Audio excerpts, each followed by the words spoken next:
담임 목사님께서 종종 설교 때도 말씀하시지만 사람들은 모이면 자기들끼리 이야기도 할 때가 있겠지만 다른 사람들의 이야기를 할 때도 있습니다. 저도 그럴까요?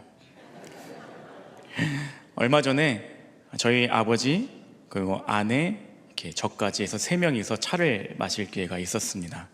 차를 마시면서 이제 가족들 관련된 이야기도 하지만 다른 사람들의 이야기도 이제 나오게 되는 거죠. 어떤 사람은 무엇을 하고 있다더라, 어떤 사람은 이렇게 지낸다더라, 뭐 이런 이야기들이 쭉 이어지는데, 어떤 사람은 뭐 어디 학교를 나와서 지금 어디서 강의를 잘하고 있다더라, 뭐 이런 식의 이야기들도 나오기 시작을 했습니다.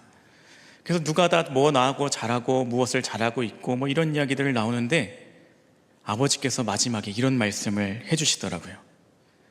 세상의 이력서도 중요한데 영적인 이력서도 참 중요하다.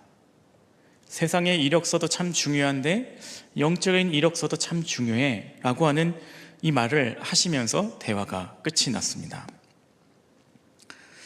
이 몇 날 며칠을 이 말이 계속 제 마음속에 남아 있었습니다. 세상의 이력서도 중요한데 영적인 이력서도 중요하다. 이 이력서라고 하는 단어에 대해서 그래서 생각을 해보게 되었습니다. 이력서라고 하는 것을 단어의 사전적 의미로 찾아보니까 이렇게 되어 있더라고요. 자신의 학력, 경력, 경험 따위를 적어놓은 문서, 이렇게 적혀 있습니다. 그러니까 이력서라고 하면 내가 무엇을 했는가에 대한 기록이 남겨져 있는 게 이 이력서라고 하는 문서의 특징입니다. 어떤 학교를 졸업했고 어떤 자격증을 취득했고 어떠한 일을 했는 그런 성과를 적어놓는 게 이력서, 곧 자기의 행위를 적어놓는 문서입니다. 생각해보니까 사회는 끊임없이 이러한 행위의 이력서를 요구하더라고요. 사람들은 자신의 가치를 세상에 증명해내기 위해서 이 이력서의 적을 한 줄을 더 만들기 위해서 공부도 해야 되고 여러 가지 일들을 치열하게 해나가야만 하더라고요. 그러니까 세상은 철저히 이력서의 길이나 화려함으로 사람의 가치를 매기는 경우들을 보게 됩니다. 그런데 이 이력서에는 치명적인 약점이 있더라고요. 내가 아무리 화려한 이력서를 써 내려갔을지라도 나보다 더 뛰어난 행위를 적는 사람이 있으면 한없이 초라해지는 이력서가 될 수밖에 없다는 사실이었습니다. 내가 한 행동, 행위가 내 가치를 결정하는 이런 사회의 문화 속에서는 더 이상 내가 증명할 행동이 없거나 실패하는 순간 나의 존재는 완전히 가치가 하락할 수밖에 없다는 것입니다. 그래서 취업하는 사람들을 잘 보시면 그 이력서를 내놓고도 긴장하고 불안하고 더 나은 스펙을 쌓기 위하여 자신의 모든 노력을 다해야 되는 그런 행위에 사로잡힌 삶을 살아가는 것을 보게 됩니다. 자, 그렇다면 오늘 여러분들의 이력서는 어떻게 쓰여지고 있을까요? 오늘 말씀을 통해서 내가 무엇을 행위로만 적는 이력서가 아니라 영적인 존재로서의 이력서도 적히게 되는 믿음의 삶이 되시기를 축복합니다. 자, 오늘 말씀에는 사도 바울이 나옵니다. 그는 세상의 기준에 있어서 완벽에 가까운 이력서를 써내려가던 사람이었습니다. 자, 빌립보서 3장 4절에서 6절을 보게 되면 그의 이력서들을 엿볼 수 있습니다. 그러나 나도 육체를 신뢰할 만하며 만일 누구든지 다른 이가 육체를 신뢰할 만한 것이 있는 줄로 생각하면 나는 더욱 그러하리니 나는 8일 만에 할례를 받고 이스라엘 족속이요 베냐민 지파요 히브리인 중에 히브리인이요 율법으로는 바리새인이요 열심으로는 교회를 박해하고 율법의 의로는 흠이 없는 자라, 이렇게 적혀 있습니다. 설명을 드리자면 이겁니다. 이때 당시에 엘리트 중에 엘리트요, 또 유대교 정통 집안의 사람이요, 베냐민 지파를 통하여서 사울 왕이 배출된 명문가 자녀였으며 히브리인이라고 하는 자신의 그 우월성을 보여주고 있는 것, 그리고 바리새인으로서 종교적으로 엄격한 신앙생활을 할 만했던 그런 사람이 바로 자신이었다, 라고 소백하는 거죠. 그러니까 이 자신의 행동, 자신이 했던 행위들, 이 모든 가치들을 놓고 봤을 때 나는 세상 사람들에게 누구에게도 뒤지지 않는 그런 이력서를 쓰고 있는 사람입니다 라고 이야기하는 것입니다. 그런데 문제는 이러한 이력서가 그 바울 자신에게 평안을 주지 못했다는 것입니다. 오히려 영적인 교만으로 이어지고 그리스도인들을 박해하고 죽이는 행동으로 이어졌다라는 것입니다. 자신의 그 화려한 이력서는 오히려 타인을 정죄하는 도구, 다른 사람들을 정죄하고 죽이기까지 기꺼이 서슴지 않는 그런 도구로 전락했다라는 것입니다. 그러다 보니 이러한 이력서를 써내려갔던 바울은 곧 이 이력서가 쓸모없었다라고 고백하는 것이 오늘 본문의 말씀입니다. 그러나 무엇이든지 내게 유익하던 것을 내가 그리스도를 위하여 다 해로 여길 뿐더러 또한 모든 것을 해로 여김은 내 주 그리스도 예수를 아는 지식이 가장 고상하기 때문이라. 내가 그를 위하여 모든 것을 잃어버리고 배설물로 여김은 그리스도를 얻고. 아멘.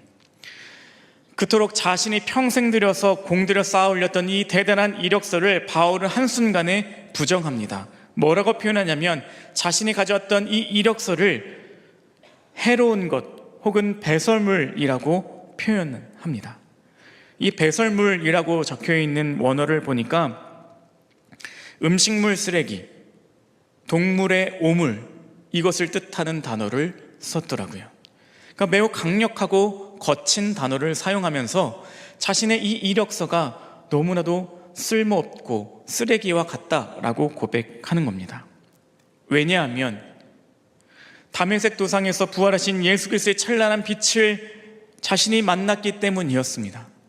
진짜 예수 그리스도를 내가 만나고 나니 자신이 인간적인 행위로 쌓아 올렸던 이력서가 오히려 초라해지고 냄새나는 오물과 같다라고 고백하는 거죠. 진정한 영적인 이력서를 써야 된다라는 것이 더 중요하다는 것을 깨달은 것입니다. 존 웨슬리 목사님, 이분도 마찬가지였습니다. 신앙규칙, 금욕적인 생활, 이 모든 것들에 앞장서는 분이었지만 그 안에는 참된 기쁨이 없었습니다. 그러다 올더스케이트 거리에서 자신이 뜨거워지는 경험을 하고 난 것, 그리고 그 성령 체험을 하고 나니까 자신의 행위가 아니라 오직 그리스도를 믿는 믿음이 자신이 구원한다는 사실을 깨닫게 된다는 것입니다. 바울 역시 마찬가지였습니다. 내가 무엇을 했는가를 자랑하던 사람이 예수 그리스도를 진정으로 만나고 나니까 그것이 중요한 것이 아니라 내가 예수 그리스도의 사람으로 살아간다는 것, 내가 진정한 그리스도인으로 살아간다는 것이 훨씬 더 중요하다는 것을 깨닫고 고백했다라는 것입니다. 바울이 이렇게 모든 자신의 이력서를 찢어버리고 얻고자 했던 것은 무엇일까요? 바로 9절에 나오는 모습입니다. 9절 말씀을 같이 읽겠습니다.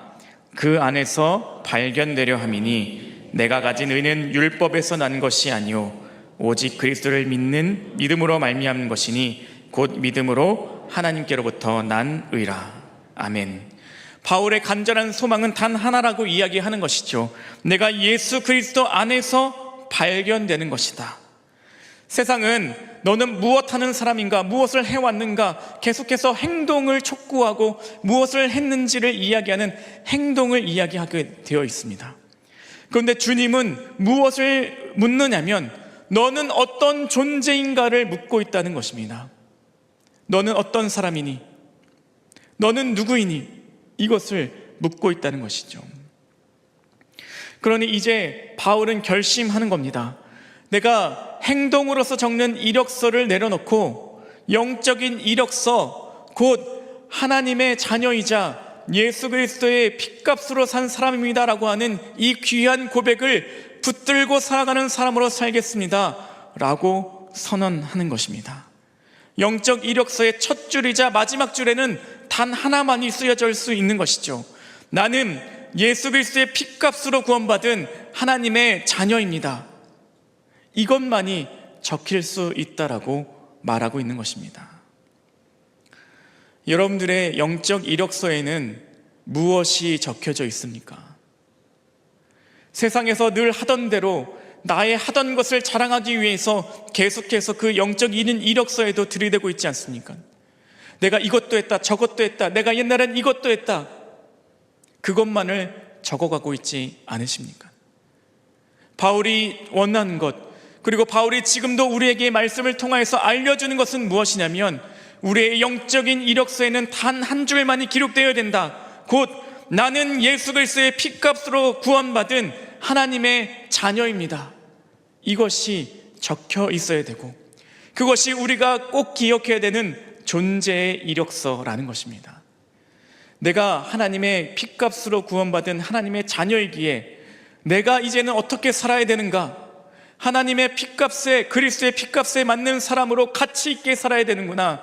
내가 하나님의 자녀답게 하나님의 사랑을 드러내는 자로 살아가야 되는구나. 내가 복음을 소유한 자로 복음을 먼저 누리고 그 복음을 증거하는 삶을 살아야 되는구나. 이것이 우리에게 맡겨져 있는 영적인 이력서의 본질인 것입니다. 어느 허름한 경매장에 낡고 흠집 투성이인 낡은 바이올린 한 대가 올라왔다고 합니다. 경매사가 아무리 소리쳐도 사람들은 1달러, 2달러 정도밖에 부르지 않았습니다. 그 헐값에 그 바이올린이 낙찰되려고 할 때 그 뒷자리에 있었던 한 노인이 앞으로 걸어 나왔습니다. 그리고 그 바이올린을 먼지를 털어내고 조율하여서 활을 들고 연주하기 시작했습니다. 곧이어 그 경매장은 천상의 소리로 가득 찼다고 합니다. 사람들은 숨을 죽이고 그 음악에 매료되었죠. 연주가 끝나자 경매사가 다시 경매 가격을 매기기 시작했습니다. 그전엔 1달러, 2달러 불리던 그 가격이 천정부지로 올라서게 되었습니다. 1,000달러, 2,000달러, 3,000달러, 순식간에 그 바이올린이 가치가 올라가게 되었다고 합니다. 그 바이올린 자체가 변한 것이 아니라 누구에게 들려져 있는가가 그 가치를 정하게 되었다는 것입니다. 우리의 인생도 이와 같습니다. 우리는 그냥 놓여져 있다면 그 낡은 바이올린과도 같을 수밖에 없습니다. 가치가 없을 수밖에 없죠. 그러나 내가 하나님의 붙잡힌 사람으로서 예수 그리스도의 피값으로 구원받은 하나님의 자녀라는 사실을 알고 살아간다면 우리는 하나님의 피값만큼의 가치를 가진 자로 살아갈 수 있는 것입니다. 오늘 여러분들의 영적 이력서에는 무엇이 적혀져 있습니까? 그리고 우리는 누구에게 붙잡힌 삶을 살아가고 계십니까? 오늘 우리가 이 영적인 이력서를 올바르게 써내려가는 믿음의 삶이 되시기를 축복합니다. 나는 그리스도의 피값으로 구원받은 하나님의 자녀입니다.